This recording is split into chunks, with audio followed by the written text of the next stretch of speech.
The Sunday dinner table went silent. My heart pounded as my mother-in-law's words filled the air like poison. My husband, Thomas, held my hand under the table but said nothing. "Excuse me," I finally whispered. "What do you mean my children don't deserve any inheritance?" Patricia, my mother-in-law, wiped her mouth with a napkin and looked at me coldly. "It's simple, Sophia. Blood is thicker than water. When Thomas's father and I pass away, everything should go to our real grandchildren, Amanda's kids." I glanced at my children, Emma, 8, and Lucas, 6, who were focused on their tablets in the living room, unaware of their grandmother's cruel words. They were adopted, something Patricia never let me forget. "Mom, that's enough," Thomas finally said, but his voice was weak, as always when facing his mother. "I'm just being practical," Patricia continued, piling more roast beef onto her plate. "Amanda's kids are our flesh and blood. They should get the family estate, the summer house, and the investments. That's only fair." I thought about our small 3-bedroom home, which Thomas and I worked hard to afford. Meanwhile, Patricia and her husband lived in a huge mansion and owned a vacation house they barely used. "And what about Emma and Lucas?" I asked, my voice stronger now. "They're your grandchildren too. We adopted them as babies. They've never known another family." Patricia laughed coldly. "Raising someone else's children doesn't make them family. Amanda's kids carry our DNA. They deserve to continue our legacy." Anger boiled inside me. I stood up, my chair scraping against the floor. "Thomas, we're leaving." My husband looked torn, caught between me and his mother. "Mom, you've gone too far," he said, but his voice was still weak. "I'm just saying what everyone thinks," Patricia called as I gathered the kids. "Ask Amanda. She agrees with me." The drive home was quiet, except for the kids chatting about their games. Thomas opened his mouth to speak but kept closing it. I stared out the window, holding back tears. I refused to let Patricia win, even from a distance. That night, after putting the kids to bed, I sat in our home office looking at old photos. One showed my father holding Emma the day we brought her home, his face full of pride. Another showed Lucas on his shoulders at the zoo, both laughing. My dad never treated them differently because they were adopted. He was the grandfather they deserved. Dad had passed away 6 months ago, and the pain was still fresh. He had been sick for a while. But his decline was sudden at the end. My mom was still grieving, and we hadn't gone through most of his things yet. He was a quiet, hard-working man who had been a financial advisor. He wasn't flashy, but he taught me to save and plan for the future. 2 days after that awful dinner, I got a call at work from an unfamiliar number. "Mrs. Sophia Carter, this is James Wilson from Wilson and Associates Law Firm. I was your father's attorney. There's something important we need to discuss. Can you come to my office tomorrow?" I agreed, curious. As far as I knew, Dad had a simple will. Everything went to Mom. What could this be about? The next morning, I sat across from Mr. Wilson, a serious-looking man in his 60s. He pulled out a thick folder. "Your father was a remarkable man, Mrs. Carter," he said, "and much more strategic than anyone realized. What I'm about to show you has been in place for over 8 years. He pushed a document toward me. As I read, my hands started shaking. "This is the trust," Mr. Wilson explained. "Your father set it up the day you adopted Emma, and he added to it when Lucas joined your family." I stared at the numbers on the page, unable to believe what I was seeing. This can't be right." Mr. Wilson smiled. "Your father was excellent at his job, a great investor, and even better at keeping secrets. The trust now holds around $4.2 million. The room spun. Dad had always lived so simply. How had he saved so much? He wanted to make sure his grandchildren were taken care of. Mr. Wilson continued. "All of them. This trust is ironclad. It can only be used for Emma and Lucas's education, home, and well-being. And he left you a letter." I reached for the envelope with shaking hands, thinking about Patricia's cruel words at dinner. If only she knew what was coming. I opened Dad's letter with shaking hands, recognizing his familiar neat handwriting. "My dearest Sophia, if you're reading this, it means I'm no longer there to tell you in person how proud I am of you and the family you've built. From the moment you and Thomas brought Emma home, and later Lucas, I knew these children were meant to be ours. Blood doesn't make a family, love does. I've spent years building this trust, knowing there might be people who would treat them differently because they're adopted. I wanted to ensure they would always have security and opportunities, no matter what. The money I set aside came from my personal investments and savings. Your mother doesn't know about it, as I kept this separate from our family finances. Use it wisely, protect them fiercely, and remember that I love them as much as any grandfather could love his grandchildren. Love, Dad. Tears streamed down my face as I folded the letter. Even from beyond the grave, Dad was still protecting his family.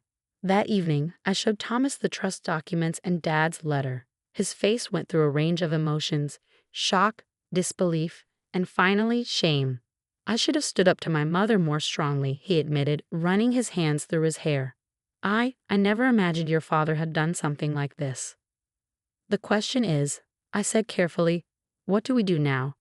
Your mother made her feelings very clear about our children's place in the family. Thomas was quiet for a moment. We tell her. She needs to know she was wrong. I wasn't so sure. Maybe we should wait. But Thomas was already pulling out his phone. No, Mom needs to hear this now. We're having dinner at their house tomorrow night. The next evening we arrived at Patricia's mansion. Amanda, Thomas's sister, was there with her 3 children. Perfect, an audience for whatever drama was about to unfold. Patricia was in rare form, having just returned from a luxury cruise. Oh, Amanda dear, you must take your children on the Mediterranean cruise next summer. The connections they could make with the right sort of families would be invaluable for their future. I caught the emphasis on right sort of families and saw Thomas's jaw clench. Actually, Mom, Thomas spoke up as the dessert was being served. We have some news about our children's future. Patricia's eyes narrowed. Oh. Thomas looked at me and I nodded. He pulled out the trust documents. Sophia's father set up a trust for Emma and Lucas. It's worth over $4 million. The silence that followed was deafening. Amanda's fork clattered against her plate. Patricia's face went through several shades of red. That's impossible, she finally sputtered. Your father was a simple financial advisor. A very good one, I said quietly, and one who believed that all his grandchildren deserved security and love. Let me see those papers, Patricia demanded, snatching them from Thomas. Her eyes widened as she read. This is more than we have set aside for Amanda's children. Amanda leaned forward, her interest piqued. What do you mean, Mom? How much do you have set aside for my kids? Patricia's face paled. That's not important right now. But Amanda wasn't letting go. No, I want to know. You've been telling me for years how my children would inherit everything, how they'd be set for life. What's the actual number? The cracks in Patricia's carefully constructed facade were starting to show. She stammered something about investments and property values. Mom, Amanda pressed. How much? About $2 million, Patricia finally admitted. But the property values. So all this time, Amanda interrupted, all your talk about blood being thicker than water, about my children being the only true heirs, and they're actually getting less than their adopted cousins? Patricia looked like she might faint. But there are real grandchildren. They're all real, Thomas said firmly, finally finding his voice. Emma and Lucas are as much our children as if they'd been born to us. Dad understood that, Mom. Why can't you? I watched as Patricia's worldview crumbled in real time. Her perfectly planned family hierarchy was being upended by the quiet financial advisor she'd always looked down on at family gatherings. I think, Amanda said, standing up, that we should go. And Mom, maybe it's time to rethink some things. She gathered her children but paused at the door. Sophia, I'm sorry for not speaking up before. You have beautiful children. As Amanda left, Patricia sat in her chair, looking smaller than I'd ever seen her. The mighty matriarch brought low by her own prejudices. Thomas took my hand. We should go too. But as we stood to leave, Patricia spoke in a small voice. Could I see the letter your father wrote? I hesitated before handing over Dad's letter. It felt too personal, too precious to share with someone who would cause us so much pain. But something in Patricia's eyes, a glimmer of vulnerability I'd never seen before, made me reach into my purse and pull out the carefully folded paper. Patricia's hands trembled as she read. I watched her face change, saw tears form in her eyes for the first time in the 12 years I'd known her. He wrote this when Emma was adopted, she asked softly. I took a deep breath. Dad added to the trust when we adopted Lucas. He believed family was about love, not blood. Patricia wiped her eyes with a fancy silk handkerchief. Your father, he never said a word. All those years at family gatherings, he just smiled and played with the kids while I. She didn't finish, but she didn't have to. We all remembered her sharp comments, her cold stares, the way she always treated Emma and Lucas as outsiders. Suddenly, Patricia stood up. I want to show you something, she said. Thomas, you've never seen this either. She led us to her home office, a room I'd never been inside. From a bottom drawer, she pulled out an old photo album. This is me, she said, pointing to a picture of a little girl with two adults. With my adoptive parents. Thomas and I exchanged shocked looks. She had never told us this. I was adopted when I was 6, Patricia said, her voice shaky. I remember my birth parents. I remember feeling like I didn't belong. My adoptive parents were wonderful, but I always felt like an outsider. She flipped to another photo of herself as a teenager. When I met Thomas's father, I was afraid his family wouldn't accept me if they knew I was adopted. So I lied. I made up stories about my childhood, about my family, and over time, I started to believe them myself. She looked down, guilt on her face. I think that's why I was so cruel to Emma and Lucas. Seeing them so happy, so accepted, it brought back all the fears I had buried. I sat there, speechless. All these years, her judgment and cruelty had come from her own pain. Mom, Thomas said gently, why didn't you ever tell us? Because I was ashamed, she whispered, and then I got so caught up in proving I belonged that I became the kind of person I used to fear.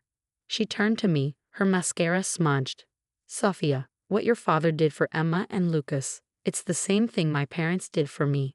They left me everything, their only child, adopted or not. And here I was, trying to deny your children the same love and security. A long silence filled the room, broken only by the sound of thunder in the distance. Patricia straightened her shoulders. I want to make this right, she said. Not just by changing my will. I will, by the way. But with time, with love. If you let me. I thought about all the hurt, all the times she had ignored my children, left them out of family moments. But I also thought about my father's letter, about his belief in love over blood. We can start fresh, I said at last. But it has to be real. No more comparing the kids, no more talk about real family. Patricia nodded. I'd like to take Emma and Lucas for ice cream tomorrow. Just them. I have years of grandmother moments to make up for. Thomas squeezed my hand, relief in his eyes. His mother and I had finally found peace. The next day, I watched from the window as Patricia pulled up in her fancy car. Emma and Lucas ran outside, excited. Children forgive so easily. As they drove away, I reread Dad's letter. He had known. He had known my children might face rejection because they were adopted. But instead of fighting, he had protected them quietly, building a future no one could take away. A week later, Patricia invited everyone over, including Amanda and her kids. The children played in the backyard while we sat on the patio. Inside, a new family photo hung on the wall. This time, it included all of us. I watched Patricia teach Emma how to trim her roses. Lucas showed his cousins a new game on his tablet. I smiled, thinking of Dad. He had given us more than money. He had given us a chance to heal. That night, after everyone left, I found a letter in my purse, written in Patricia's elegant handwriting. Dear Sophia, thank you for giving me the chance to be the grandmother your children deserve. Your father was a wise man who understood what I had forgotten. That family is built on love, not blood. I promise to honor his legacy by loving all my grandchildren equally, completely, and without reservation. With love and gratitude, Patricia, Mom, if you let me be that someday.